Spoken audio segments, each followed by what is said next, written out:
Hola, ¿cómo les va? Buenas noches, bienvenidos a Entre Líneas. Bueno, una semana movidita. ¿Quiere que hablemos de fútbol o no? No, de fútbol no. De fútbol lo vamos a dejar para otros que saben de estas cuestiones. Y no Sampaoli. Ténganle fe a Sampaoli. Bueno, después del fracaso de la selección argentina, 6-1 con España, lo vamos a dejar para otros que saben. Nosotros vamos a hablar de la semana movida que tiene que ver con la cuestión política, económica. Arrancó la semana en la provincia de Córdoba con mucha ebullición, ¿no? Los intendentes de Cambiemos, de la Unión Cívica Radical, del PRO, reclamándole al gobernador Schiaretti por recursos, un tema que viene ya de larga data, pero que en esta oportunidad tiene focalizado los recursos que se distribuyen por coparticipación del mes de enero y febrero, por lo cual el grupo de intendentes de Cambiemos, con Ramón Mestre a la cabeza, es un dato no menor, le están pidiendo a Schiaretti que liquide bien la coparticipación porque, según su entender, hay 263 millones de pesos que la provincia se quedó y que le corresponden a los municipios. Así es. Bueno, allí comenzó la discusión el día lunes. Por la tarde, el gobernador iba a llegar hasta la Capilla de Tegua, la inauguración del Museo Histórico Nacional, que está remodelado, donde la provincia invirtió más de 3 millones de pesos allí, y a la salida emitió un videíto por las redes sociales, el gobernador, ¿no? Y dijo que no iba a pelearse con nadie, en referencia a los intendentes, y que este tema lo iba a llevar directamente a la justicia con una acción declarativa de certeza para que sea la justicia, el Tribunal Superior de Justicia de Córdoba, el que determine si está liquidando o no bien los recursos de la coparticipación que recibe Córdoba desde la Nación. Del otro lado también amenazan con ir a la justicia, en este caso a la Corte Suprema de la Nación, por el supuesto perjuicio que están sufriendo los intendentes a la hora del reparto de los fondos coparticipables. Señalan que el gobierno provincial retasea fondos y por lo tanto perjudica a los intendentes. Es una discusión que incluso se planteó en el último consenso fiscal que se cerró con la Nación. Así es. ¿Qué dice el gobierno provincial? En el consenso fiscal hay un artículo específico que habla de los fondos que llegan fruto de este consenso fiscal. Y allí dice que va a ser administrado por los gobiernos provinciales para realizar obras. Así es. De ese artículo se toma el gobierno provincial para no repartir los fondos extras que están llegando a partir del consenso fiscal. Y desde el radicalismo sospechan que ese artículo lo hizo poner expresamente Schiaretti para no coparticipar esos fondos que le reclaman. Bueno, lo cierto es que en paralelo se juntaron los intendentes del peronismo. Sí. Y así también hubo fuego cruzado porque los intendentes del justicialismo le apuntaron a la Casa Rosada en el reparto de fondos que llegan a Córdoba. Según explican estos intendentes peronistas, lo que, entre ellos Juan Manuel Llamosa, ¿no? Estuvo el intendente de Río Cuarto allí presente, de 1.880 millones de pesos, más o menos, que computaron de ingresos a la provincia por obras de infraestructura y hábitat, solamente 30 millones fueron a municipios gobernados por el peronismo. 1.850 millones fueron a municipios de Cambiemos. A un municipio gobernado por el peronismo. A un municipio fueron esos 30 millones de pesos. El municipio es justamente Río Cuarto. Casualmente. Bueno, allí se aclaró que en realidad era proveniente de acuerdos de gestiones anteriores. De hecho, las gestiones de algunas de esas obras las realizó el intendente anterior Jure. Se terminaron de concretar con trámites y gestiones que hizo Llamosas. Bueno, es la excepción que presentaron los intendentes justicialistas a este reclamo de la Rosada por discriminación, dicen, de los recursos. De eso vamos a hablar también en el programa en un ratito. Vamos a tener intendentes del peronismo aquí charlando con nosotros. Así es. Pero también la semana informativa tuvo datos económicos importantes, entre ellos, nuevamente, a Río Cuarto como protagonista. La semana pasada, ¿se acuerdan ustedes? Estuvimos analizando los datos del mercado laboral, del crecimiento, de la generación de empleo aquí en Río Cuarto. Se hablaba de que se habían creado 5.000 puestos de trabajo entre diciembre de 2016 y diciembre de 2017. Había bajado la desocupación. Bueno, eran todos números alentadores, pero advertíamos allí que faltaba conocer qué pasaba con la calidad de ese empleo, que lo iba a aportar ese dato un segundo informe que se conoció justamente esta semana del propio INDEC, donde se publicaron los números del empleo negro, del empleo sin aporte, ¿no? Sería numérico la medición, pero también muestra la calidad del trabajo, ¿no? Que se hayan creado 5.000 puestos de trabajo no indica nada sobre qué tipo de trabajo. Exacto. Y el empleo negro sí lo dice. Está diciendo que muchos de esos puestos que se crearon son precarios. Son changas, son puestos laborales sin derechos, sin aportes, y por lo tanto la calidad de ese tipo de empleos es inferior y no soluciona el problema de fondo, ¿no? Así es. Bueno, vamos a ver unas placas con los números principales que dio este estudio del INDEC. Allí se observa la informalidad laboral en el país alcanzó el 34,2% en el último trimestre del año pasado. Un año antes había sido del 33,6%, lo que está marcando que hubo un leve crecimiento de la informalidad laboral, ¿no? Así es. En el último año. Bueno, entre los aglomerados del interior, la cifra fue del 34,7%, mientras que hacia fines de 2016 había sido del 34,2%, también crecimiento de la informalidad laboral en los aglomerados del interior, en los centros urbanos del interior, ¿no? Entre las regiones, allí en términos comparativos, los peores registros estuvieron nuevamente en el NOA. El noroeste argentino es siempre el sector peor en esta medición, con 40,1% de promedio. Detrás se ubicaron las ciudades de Cuyo con el 38% de promedio, el NEA lo sigue con el 35,5%, la región pampeana donde está Río Cuarto, 34,2%. Hay que tener este dato en la cabeza, el promedio de la región pampeana donde está Río Cuarto es 34,2%. Gran Buenos Aires el 33,9% y la Patagonia siempre muy por debajo en estos registros, el 18% de informalidad, muy por debajo del resto del país. En el caso de Río Cuarto, bueno, líder absoluto en este informe de empleo ilegal, de empleo negro, sigue liderando la medición a nivel nacional con el 44,8%. Esto es 10 puntos por encima. Por encima de la media nacional, 10,5 puntos por encima de la región del centro, la región pampeana, aunque bajó un poquitito desde el 46,4% que había mostrado hacia fines de 2016. Bueno, sí, los números principales que dio a conocer el INDEC en este informe de esta semana, donde vuelve a mostrar claramente un déficit importante del mercado laboral en nuestra ciudad. Así que habrá responsabilidades obviamente del sector empresario, de los sectores gremiales y también de los organismos de control, ¿no? Sí, sin duda. La Secretaría de Trabajo puntualmente. Si algo está fallando son los controles, evidentemente, ¿no? Evidentemente. La Secretaría de Trabajo que siempre se la pone bajo la lupa por allí, se observa que muchas veces tampoco tiene demasiados medios ni demasiada gente para trabajar en estos temas. Bueno, hay mucho por hacer desde todos los sectores. Este es un problema muy importante que tiene la economía local, porque esto es un reflejo ni más ni menos que de la economía en negro, ¿no? Que tiene nuestra ciudad. Vamos a estar hablando de economía, sí. Vamos a analizar el momento, vamos bien, vamos mal. Uno parece que los indicios, por lo menos que está padeciendo la mayoría de los trabajadores asalariados, son complejos. Este año vamos a estar hablando con el economista y profesor universitario Flavio Bucheri para analizar la coyuntura económica. Y vamos a hablar también un tema muy candente con el obispo Urión.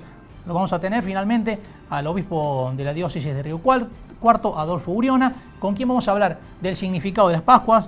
Estamos en fin de Semana Santo y además vamos a hablar de lo que se está en discusión. Venimos de una marcha en todo el país a favor de la vida y en contra de la despenalización del aborto. Vamos a tener la posición del obispo de Río Cuarto con respecto a esta temática que tanto debate está generando en el país y cuyo final hoy, por lo menos el proyecto de ley, es incierto. Así es. A nivel nacional. Bueno, y además, mesa de intendentes del peronismo, cosa que mencionábamos recién. Vamos a hablar de este planteo que le están haciendo a la Casa Rosada por la discriminación que sienten en el reparto de recursos que van destinados a infraestructura y hábitat.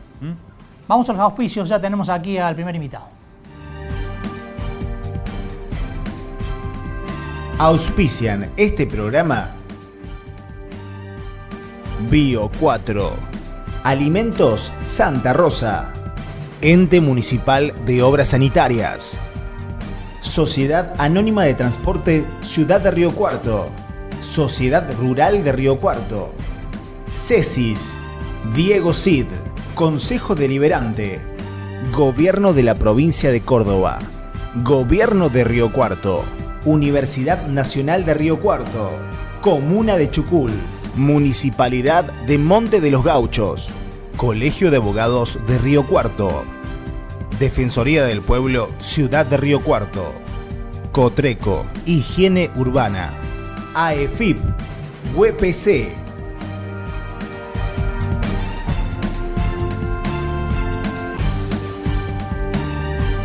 Continuamos en Entre Líneas, vamos a hablar ahora de economía, porque hay mucha información cruzada, ¿no? Con respecto a la economía, hay indicadores que tienden a generar algún tipo de expectativas favorables, hay indicadores que tiran para abajo.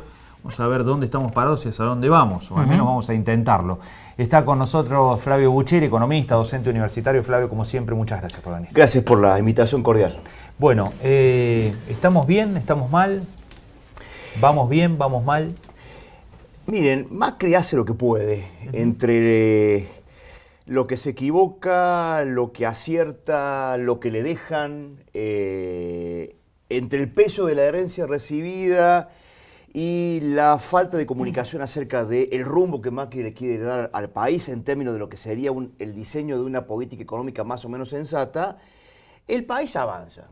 O sea, esto da la sensación como que es un gobierno de transición más que un gobierno que quiere transformar a la realidad económica, porque el propio gobierno ha elegido el gradualismo en todas las vertientes para supuestamente imponer o convalidar una agenda que no es muy clara. Es decir, acá hay una filosofía, hay una suerte de rumbo explicitado, pero esto después no se convalida con lo que son los instrumentos, con lo que son las medidas que se llevan adelante. Y en ese marco, el gradualismo te ahorra algunos costos, pero también te mantiene deprimidos los beneficios que podías llegar a tener a futuro. Entonces, en ese marco, lo que estamos teniendo es una situación, digamos, donde hay algún tipo de repunte, hay algún tipo de rebote, algunos sectores observan alguna mejoría, otros están en un proceso de transición.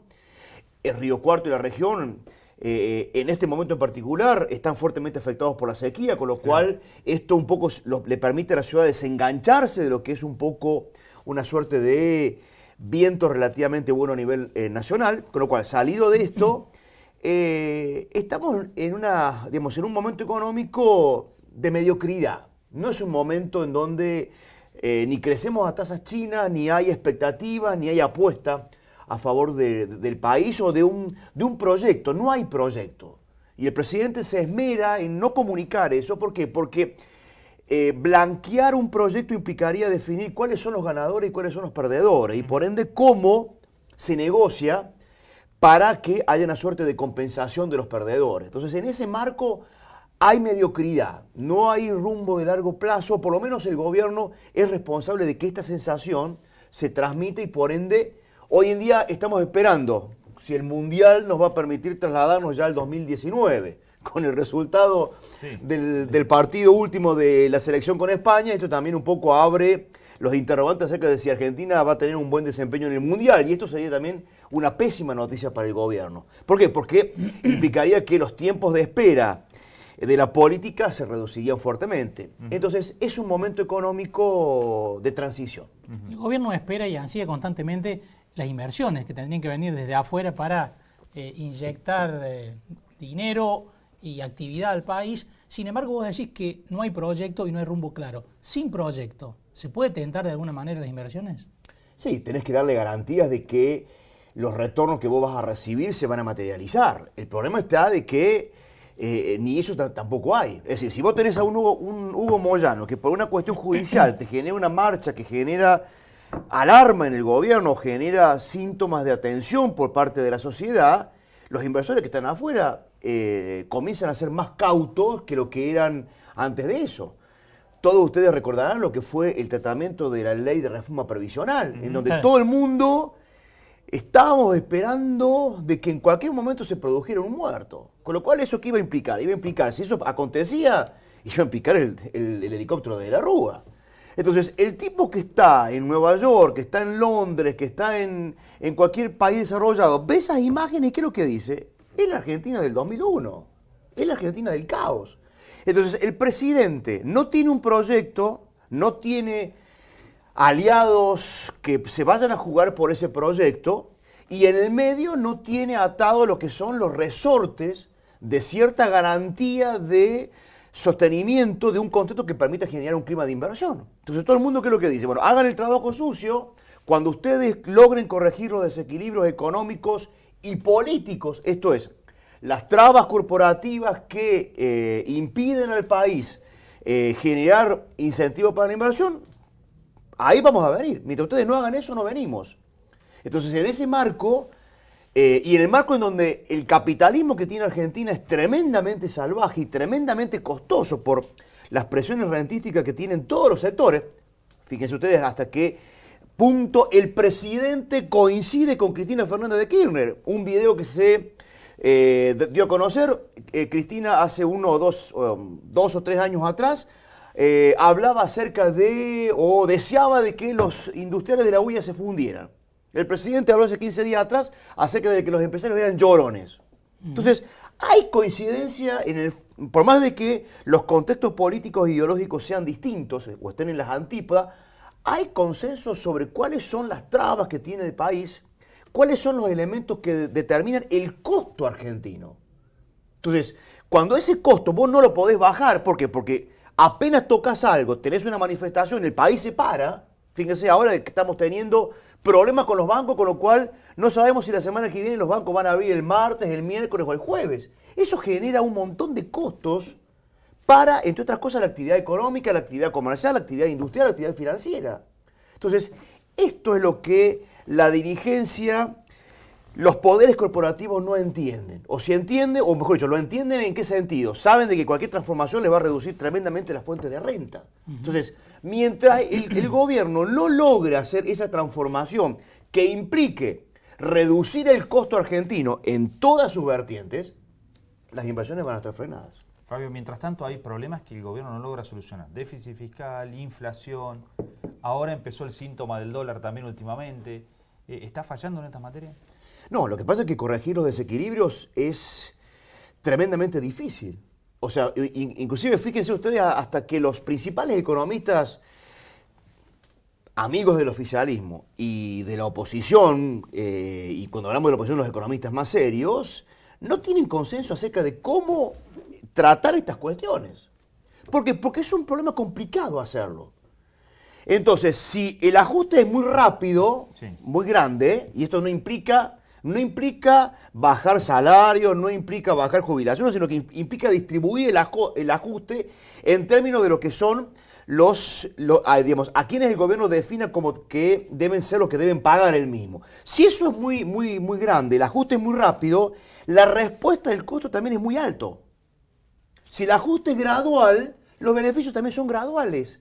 Entonces, el gobierno está en un contexto en donde, y cualquiera que fuera gobierno tendría la misma realidad, no sabe por dónde tocar. El único que pudo hacer esto fue Carlos Menem con Domingo Cavallo cuando instrumenta la convertibilidad. En un contexto en donde el mundo era benévolo, Bill Clinton era presidente de los Estados Unidos, la tasa de interés baja, Carlos Menem se convirtió en el principal aliado estratégico de Estados Unidos en la región, con lo cual eso, más la credibilidad que daba la convertibilidad, generaron un boom de inversiones que permitió que la convertibilidad en un año tuviera una tasa de inflación que pasó del 100% a menos de un dígito. Y eso sin caída de la actividad económica.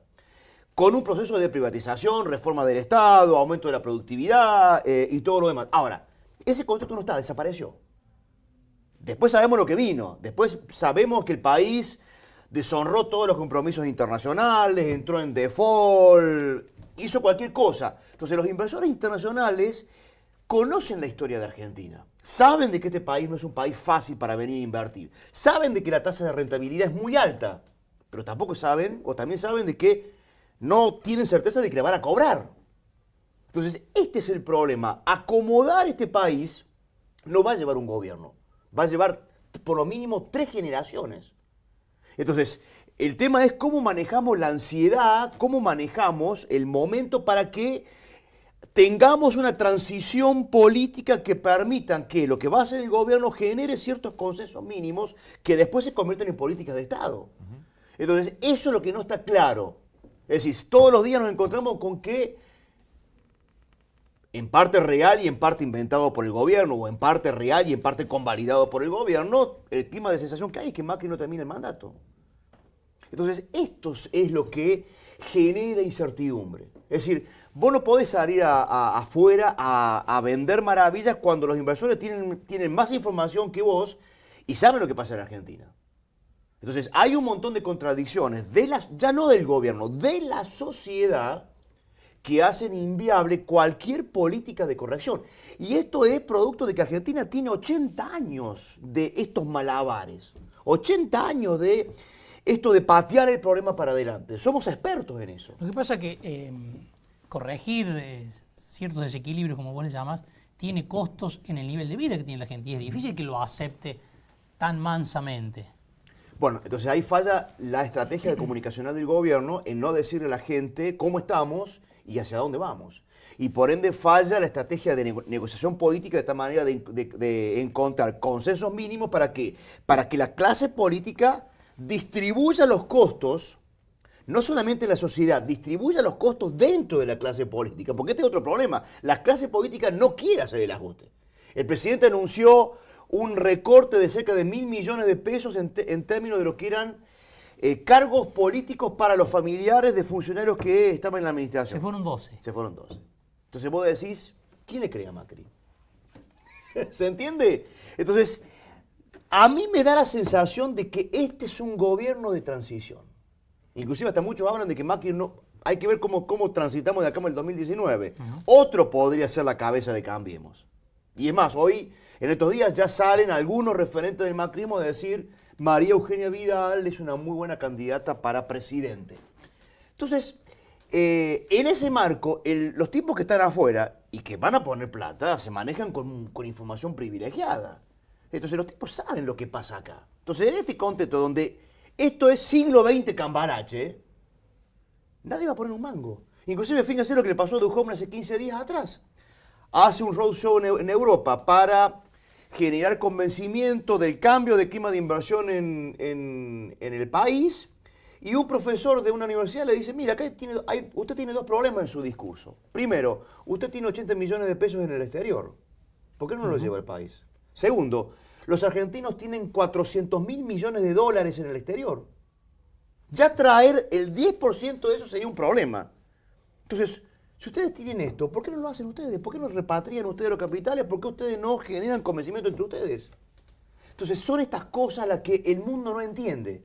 Sí, se le valoran los métodos educados, las invitaciones de Macri, pero todo el mundo ve lo que pasa acá adentro. Y acá eso no pasa. Es decir, Macri no genera internamente el consenso que logra generar afuera. Y eso que es lo que hace de que otras cosas, el clima de inversión esté enrarecido. Y vos tenés inversión, tenés lanzamiento de productos nuevos, tenés aumento de la capacidad instalada, pero vos necesitarías pasar de una tasa de inversión del 10, 12% como tenemos ahora a 30 o 40% del PBI. Y eso es imposible hoy en día con estos términos. Flavio, muchísimas gracias. Gracias a ustedes como siempre. Nos vamos a una pausa, enseguida continuamos aquí en Entre Líneas.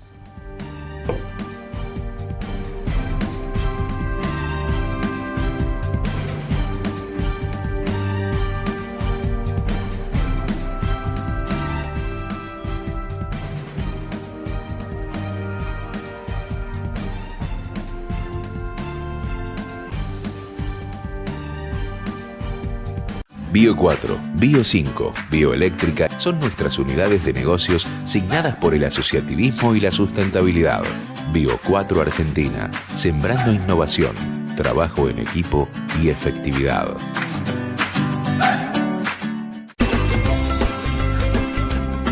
Oyemos informa. ¿Cómo limpiar y desinfectar tu tanque?